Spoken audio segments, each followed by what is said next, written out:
ಕ್ಷೇಮಾಭಿವೃದ್ಧಿ ಸಂಘ ಮತ್ತು ಅಂಶರ ಸಹಾಯಸ್ಥ ಸೇವಾ ಟ್ರಸ್ಟ್ ಯೋಜನೆ ಮತ್ತು ಧ್ಯೇಯೋದ್ದೇಶಗಳೇನಪ್ಪ ಅಂದರೆ ಕನ್ನಡ ಪರ ಕೆಲಸಗಳು ಹಾಗೂ ಬಡಪರ ಕೆಲಸಗಳು, ಸಾಮಾಜಿಕ ಚಟುವಟಿಕೆಗಳು ಇದಕ್ಕೆ ಪ್ರೋತ್ಸಾಹ ಆಗಬೇಕು. ಈಗಿನ ಪರಿಸ್ಥಿತಿಗಳಲ್ಲಿ ಕನ್ನಡ ಅಂದರೆ ಎಲ್ಲರೂ ತಾತ್ಸಾರ ಮಾಡೋಕ್ಕೆ ಬಂದುಬಿಟ್ಟಿದ್ದಾರೆ. ಇವತ್ತಿನ ದಿನಗಳಲ್ಲಿ ಕನ್ನಡ ಅಂದರೆ ಎಲ್ಲರೂ ಏನೋ ಒಂದು ಯಾವ ಕನ್ನಡ ಅನ್ನೋ ಥರ ಪರಿಸ್ಥಿತಿಗೆ ನಾವು ಬಂದಿದ್ದೇವೆ. ಮತ್ತು ಬೆಳೆಸಿ ಅನ್ನೋ ಇದಕ್ಕೆ ಕನ್ನಡ ನಾಡಲ್ಲೇ ಕೇಳೋಂಥ ಪರಿಸ್ಥಿತಿ ನಮಗೆ ಬಂದ್ಬಿಟ್ಟಿದೆ. ಸೊ ಅದರಿಂದ ದಯಮಾಡಿ ಎಲ್ಲ ಕನ್ನಡಿಗರು ಕೇಳೋದು. ಮತ್ತು ನಮ್ಮ ಸಂಘ ಮತ್ತು ಟ್ರಸ್ಟ್ನ ಯೋಜನೆಯಲ್ಲಿ ನಮ್ಮ ಉದ್ದೇಶಗಳೇನಪ್ಪ ಅಂದರೆ ನಮ್ಮ ಕನ್ನಡನ ಸದಾಕಾಲ ನಾವು ನಮ್ಮ ಜೊತೆಯಲ್ಲಿ ನಾವು ಬಳಸ್ತಾನೆ ಸಾಗಬೇಕು ಅನ್ನೋದು ನಮ್ಮ ಉದ್ದೇಶ, ಹಾಗೂ ಬೆಳೆಸಬೇಕು ಅನ್ನೋದು. ಮತ್ತು ಸಮಾಜ ಪರ ಬಡಪರ ಕೆಲಸಗಳಿಗೆ ನಾವು ಸದಾ ನಮ್ಮ ಸಂಘ ಮತ್ತು ನಮ್ಮ ಟ್ರಸ್ಟು ಇದ್ದೇ ಇರುತ್ತೆ.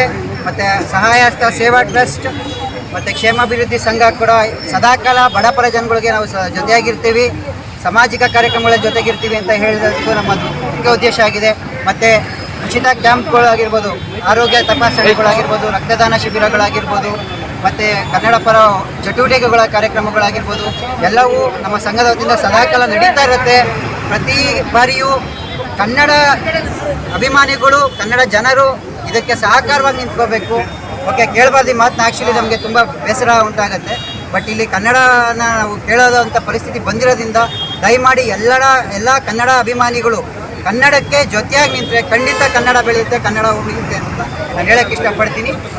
ಧನ್ಯವಾದಗಳು. ಈ ಅವಕಾಶ ಮಾತಾಡೋಕ್ಕೆ ಅವಕಾಶನ ಬೆಳೆಸಿ ಕನ್ನಡನ ಉಳಿಸಿ ಅಂತ ಹೇಳ್ತಾ ಜೈ ಕರ್ನಾಟಕ ಒಂದೇ ಮಾತು. BR ಅಂಬೇಡ್ಕರ್ ಕ್ಷೇಮಾಭಿವೃದ್ಧಿ ಸಂಘದ ವತಿಯಿಂದ ಹಾಗೂ ಅಂಶರ ಸಹಾಯಸ್ಥ ಸೇವಾ ಟ್ರಸ್ಟ್ ಸಂಘದ ವತಿಯಿಂದ ಇವತ್ತು ನಾವು ಕನ್ನಡೋತ್ಸವ ಹಾಗೂ ಇವತ್ತು 3 ಜನದ ಪುತ್ಥಳಿ ನಮ್ಮ ರಾಜಾಜಿನಗರದಲ್ಲೇ ತ್ರಿಮೂರ್ತಿಗಳ ಪುತ್ಥಳಿ doctor BR Ambedkar, doctor Rajkumar, karate king Shankar Nagar ಅವರ ಪುತ್ಥಳಿ ಅನಾವರಣ ಮಾಡಬೇಕು ಅಂತ ತುಂಬ 20 ವರ್ಷದ ಕನಸಾಗಿತ್ತು. ಇವತ್ತು 2 ಸಂಘ ಟ್ರಸ್ಟಿಂದ ಸೇರಿ ಇವತ್ತು ಅದನ್ನು ನೆರವೇರಿಸ್ತಾ ಇದ್ದೀವಿ. ಜೈ ಕರ್ನಾಟಕ. ಹಿಂಗೆ ಬೇರೆ ಬೇರೆ ತಂಡಗಳಿಂದ ನಮಗೆ ಸ್ವಲ್ಪ ಇದಾಯಿತು. ಅದಕ್ಕೋಸ್ಕರ ಇವಾಗ ಎಲ್ಲ ತಂಡಗಳು ಒಂದೇ ಮಾಡ್ಕೊಂಡು ಹೋಗ್ತಾ ಇದ್ದೀವಿ. ಕಾರ್ಯಕ್ರಮ ಹಮ್ಮಿಕೊಂಡಿದ್ರಿ ಸರ್? ಇವತ್ತು ಕನ್ನಡೋತ್ಸವ ಆಗಿದೆ, ಇವಾಗ ಮೆಡಿಕಲ್ ಕ್ಯಾಂಪ್ ಇದೆ, ಆಮೇಲೆ ಸಂಜೆ 5:30ಕ್ಕೆ ಜಿ ಪರಮೇಶ್ವರ್ ಅವರು ಬರ್ತಾರೆ ಅಂತ ಹೇಳಿದ್ದಾರೆ. ಅವರಿಂದ ಪುತ್ಥಳಿ ಉದ್ಘಾಟನೆ ಇದೆ. ಆಮೇಲೆ ವಾದ್ಯಗೋಷ್ಠಿ ಕಾರ್ಯಕ್ರಮ ಮತ್ತು ಮುಖ್ಯ ಗಣ್ಯ ವ್ಯಕ್ತಿಗಳು ಆಗಮಿಸಿ ಪಾಲ್ಗೊಳ್ತಿದ್ದಾರೆ. ನಮ್ಮ ಕಾರ್ಯಕ್ರಮಗಳು ನಮ್ಮ ಜಾಗದ ಜನತೆಗಳು ಯಶಸ್ವಿ ಮಾಡಬೇಕು ಅನ್ನೋದು ಕೇಳೋದಷ್ಟೇ. ಒಂದಕ್ಕೆ ಸೀಮಿತವಲ್ಲ, ಅದು ಭಾರಿ ಸಾಂಕೇತಿಕ.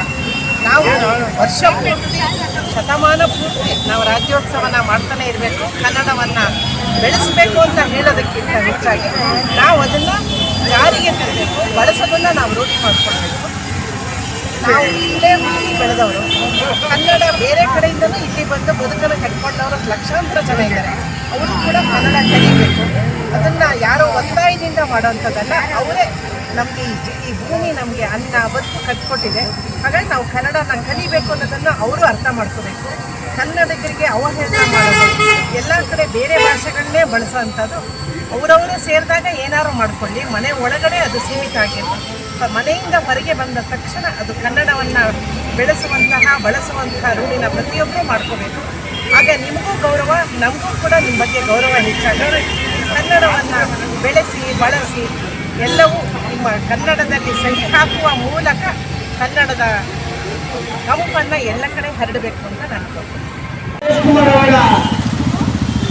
ಉತ್ಪೂರ್ವವಾದಂಥ ಆಶೀರ್ವಾದದೊಂದಿಗೆ ಅವರ ಶ್ರೀಮತಿಯಾದ ಸುಶೀಲಾ ಸುರೇಶ್ ಕುಮಾರ್ ಅವರು ಮತದಾನವನ್ನು ಮಾಡಿ ಸಾವಿತ್ರಿ ಕುಮಾರ್ ಅವರಿಗೆ ಸರ್ಕಾರಿ ಪದವಿ ಪೂರ್ವ ಕಾಲೇಜಿನ ಡಾಕ್ಟರ್ ವನಜಾಕ್ಷಿ ಅವರು ಪ್ರಾಂಶುಪಾಲರು ಆಗಮಿಸಿದ್ದಾರೆ. ಹಾಗೆ ಕನ್ನಡದ ಕಟ್ಟಾಳು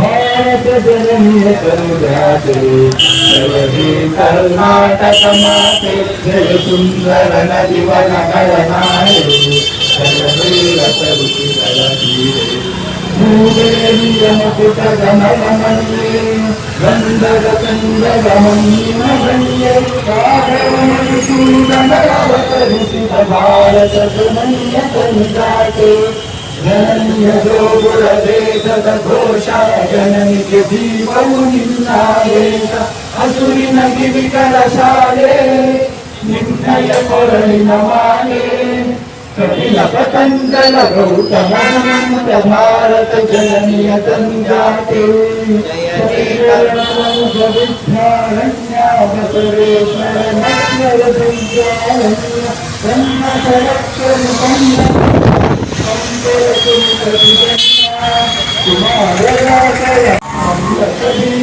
ಭಾರತ ಜನನಿಯ ಸಂಜಾತೆ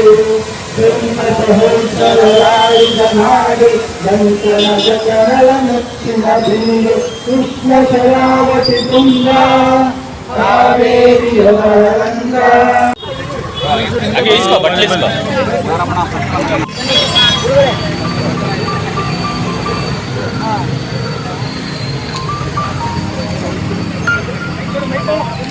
ನಾಯಕರಾದಂತ ಹೇಳಬೇಕಾಗುತ್ತೆ.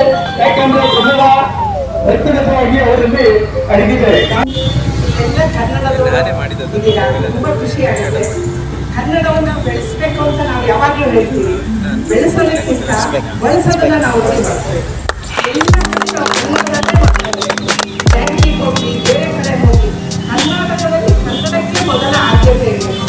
ನನಗೆ ಈ ಮಾತುಗಳು ಹೇಳಕ್ಕೆ ಹಚ್ಚಿದೆ ಅನ್ಕೋತೀನಿ. ಯಾಕೆಂದ್ರೆ ನಾನು ಕನ್ನಡ ಪತ್ರಿಕೆಗಳಲ್ಲಿ ಕನ್ನಡ ಚಾನಲ್ಗಳಲ್ಲಿ 35 ವರ್ಷ ನಿರಂತರವಾಗಿ ಬೆಳೆದಿದ್ದು. ಕನ್ನಡ ನನಗೆ ಅನ್ನ ಕೊಟ್ಟಿದೆ, ಬದುಕು ಕಟ್ಟಿಕೊಟ್ಟಿದೆ, ಗೌರವ ತಂದುಕೊಟ್ಟಿದೆ. ಕನ್ನಡವನ್ನು ನಾನು ಎಲ್ಲ ಕಡೆ ಹೇಳುತ್ತೇನೆ. ನೀವು ಕನ್ನಡದ ಸಹಿ ಹಾಕುವ ಮೂಲಕ ನಿಮ್ಮ ಕನ್ನಡದ ಪ್ರೇಮ ಅಭಿವ್ಯಕ್ತ ಆಗ್ತಾ ಹೋಗಿ ಕನ್ನಡವನ್ನು ಸಾಧ್ಯವಾದಷ್ಟು ಬಳಸಿ. ಈ ನಾವು ಬೇರೆ ಭಾಷೆಗಳನ್ನ ಕಲಿಬೇಕು. ಆದರೆ ಎಷ್ಟೇ ಮಕ್ಕಳಲ್ಲಿ ಅವರು ಚೆನ್ನಾಗಿದ್ರು ನಮ್ಮಮ್ಮ ಯಾವತ್ತೂ ನಮಗೆ ಬೇಕು.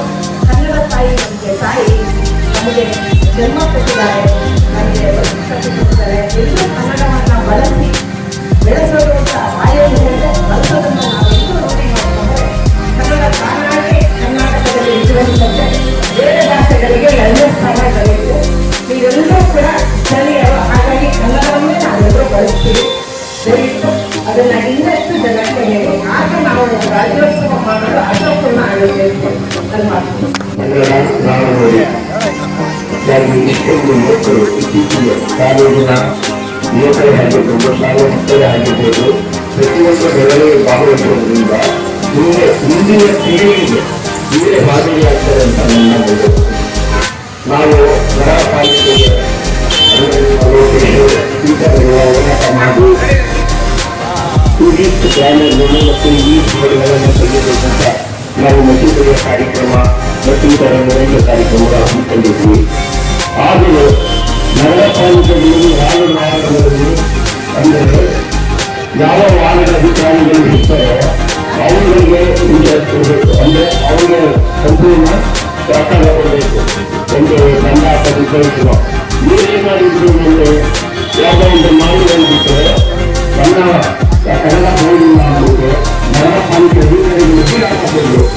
ನಾವಾಗ ಕನ್ನಡ ಅಧಿಕಾರಿ ನೋಡಿದಾಗ ನಾವು ಮನೆ ಪತ್ರ ಕೊಟ್ಟಿದ್ದೀವಿ. ಅವರಿಗೆ ನೋಡಬೇಕು ಕನ್ನಡ ಅಂತ ಬೋರ್ಡ್ ಚೇಂಜ್ ಮಾಡ್ತಾರೆ. ನಾವು 75 ಸ್ಥಾಪನೆ ಮಾಡಿ ಕನ್ನಡ ತದನಂತರ ಈ ಪ್ರದೇಶದಲ್ಲಿ ಅದೇ ಜೊತೆಯಲ್ಲಿ ಇವರನ್ನು ಅಂಬೇಡ್ಕರ್ ಸಂಘ ಅಂತ ಇತ್ತು ಮಾಡಿದ್ರು. ಅಂಬೇಡ್ಕರ್ ಸಂಘ ಇತ್ತು. ಅವರು ಅದರ ಪದಾಧಿಕಾರಿಗಳನ್ನೆಲ್ಲ ಹೋಗ್ತಾರೆ ಅಂದರೆ ಅವ್ರ ನರ್ಸಿಯವರು ಈಗ ಯುವಕರ ಸಂಘ ಗಣೆ ಶಂಕರ್ ಹಾಗೂ ಇತರರು ಸೇರಿ ಈ ಸಂಘವನ್ನು ಪುನಃಸ್ಥಾಪನೆ ಮಾಡಿ ಈಗ ಈ ಅದ್ದೂರಿಯಾದಂಥ ಶಿಲೆಗಳನ್ನು ಉದ್ಘಾಟನೆ ಮಾಡುವಂಥ ಕಾರ್ಯಕ್ರಮವನ್ನು ಇದು ಇಟ್ಕೊಂಡು ಅಂಬೇಡ್ಕರ್, ರಾಜ್ಕುಮಾರ್, ಶಂಕರನಾಗ್ ಅವರ ಶಿಲೆಗಳನ್ನು ಉದ್ಘಾಟನೆ ಮಾಡೋ ಕಾರ್ಯಕ್ರಮ ಇಟ್ಟಿದ್ದಾರೆ. ಸಂಜೆ ಈ ಕಾರ್ಯಕ್ರಮ ಇವತ್ತು ಕನ್ನಡ ರಾಜ್ಯೋತ್ಸವದ ಜೊತೆಯಲ್ಲಿ ಆಚರಣೆ ಮಾಡ್ತಾ ಇರೋದ್ರಿಂದ ಇಂಥ ಸಂದರ್ಭದಲ್ಲಿ ಯುವಕರಿಗೆ ಅತ್ಯಂತ ಇನ್ನು ಜನರಿಗೆ ಹತ್ತಿರವಾಗಿರುವ ವಿಷಯಗಳನ್ನ ಒಳ್ಳೆ ಕಾರ್ಯಕ್ರಮಗಳನ್ನ ಮಾಡಬೇಕು. ಏನಿವತ್ತು ಆರೋಗ್ಯ ಶಿಬಿರ ಮಾಡ್ತಾ ಇದ್ದಾರೆ. ಇಂಥ ಶಿಬಿರಗಳಿಗೆ ಆರಾಧ್ಯ ಮಾಡ್ತಾ ಇರಬೇಕು ಅಂತ ಈ ಯುವಕರಲ್ಲಿ ನಾನು ಮನವಿ ಮಾಡಿಕೊಡ್ತೇನೆ. ಯಾವುದೇ ಸಂಘರ್ಷಕ್ಕೆ ಆಸ್ಪದ ಪಡೆದರೆ ಈ ಸಂಘವನ್ನ ಮುನ್ನಡೆಸುವಂತ ಶಕ್ತಿ ಈ ಯುವಕರಿಗೆ ಕೊಡಲಿ ಅಂತ ನಾನಾದರೂ ಪ್ರಾರ್ಥಿಸ್ತಾ ಮಾತನಾಡುತ್ತಿದ್ದೇವೆ. ಸನ್ಮಾನ್ಯ ಶ್ರೀಮತಿ ಗಾಯತ್ರಿ ಸುರೇಶ್ಕುಮಾರ್ ಸರ್ ಅವರೇ, ಇಲ್ಲಿ ನಡೆದಂತಹ ಎಲ್ಲ ಕನ್ನಡಾಭಿಮಾನಿಗಳು ಚಿಂತೆಯಿಂದ ಎಲ್ಲರಿಗೂ ಕನ್ನಡ ರಾಜ್ಯೋತ್ಸವದ ಶುಭಾಶಯಗಳನ್ನು ಕೋರುತ್ತಾ, ಕನ್ನಡ ನಾಡು ನುಡಿ ಸಂಸ್ಕೃತಿ ಎನ್ನುವಂಥದ್ದು ಬಹಳ ಶ್ರೀಮಂತವಾಗಿದೆ. ಬೇರೆ ಕರ್ನಾಟಕ ಮಾತು ಅತ್ಯಂತ ಮರೆತು ಬದುಕುತ್ತಾರೆ. ಇಂತಹ ಕರ್ನಾಟಕ ಮಾತೆಯನ್ನು ಒಂದು ದಿವಸದ ಮಟ್ಟಿಗೆ ಅಥವಾ ಒಂದು ಕಾಲಾವಧಿಯ ಮಟ್ಟಿಗೆ ಸ್ಮರಿಸುವುದು ನಮ್ಮ ಉದ್ದೇಶ ಆಗಿರಬಾರದು. ಅದು ನಮ್ಮ ಜೀವನದ ಅವಿಭಾಜ್ಯ ಅಂಗವಾಗಿರಬೇಕು. ಕನ್ನಡ ನಮ್ಮ ಸಾಕ್ಷಿಯಾಗಿದೆ. ಬಂಧುಗಳೇ, ನಾವು ಕನ್ನಡ ನೆಲದಲ್ಲಿ ಹುಟ್ಟಿದ್ದೀವಿ. ಕನ್ನಡ ಮಹಾನಾಯಕ ಡಾಕ್ಟರ್ ಬಾಬಾ ಸಾಹೇಬ್ ಅಂಬೇಡ್ಕರ್ ಅವರ ಮೊದಲಿಯ ಅನಾವರಣೆ ಆ ಕಾರ್ಯಕ್ರಮ ಸಂಜೆ ಇದೆ. 2 ಕಾರ್ಯಕ್ರಮ ನಡೀತಾ ಇದೆ. ಈ ಒಂದು ಕಾರ್ಯಕ್ರಮದ ಅಧ್ಯಕ್ಷತೆ ವಹಿಸಿ ಧ್ವಜಾರೋಹಣ ನೆರವೇರಿಸಿದಂಥ ನಮ್ಮ ರಾಜಾಜಿನಗರ ಜನಪ್ರಿಯ ಶಾಸಕರಾದ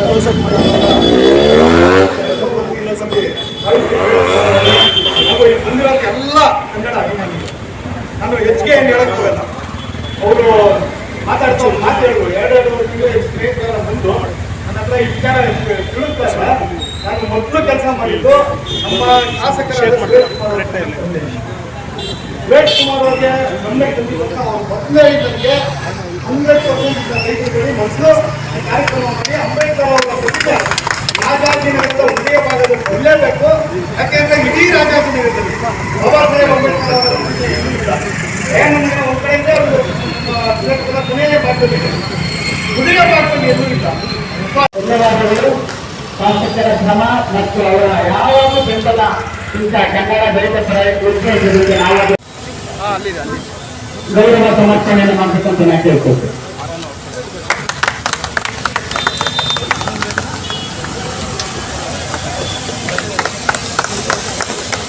ನೋಡಿ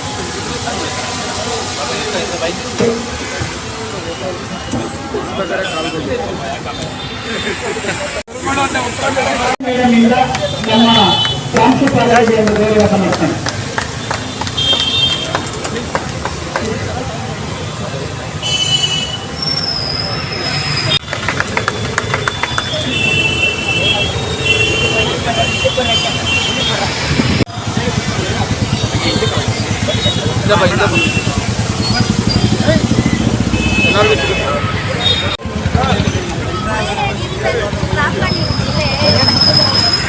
ಸರಿ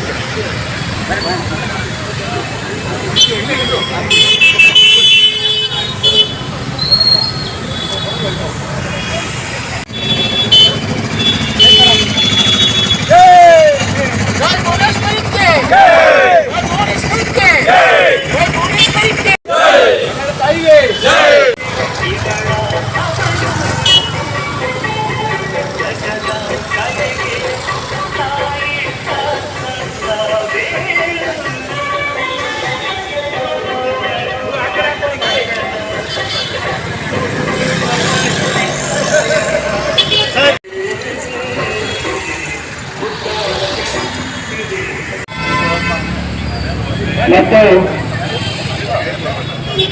ಏನು ಕೈಗೊಂಡು ಕನ್ನಡ ಧ್ವಜಾರೋಹಣ ಕಾರ್ಯಕ್ರಮ ನಡೆಯಲಿ.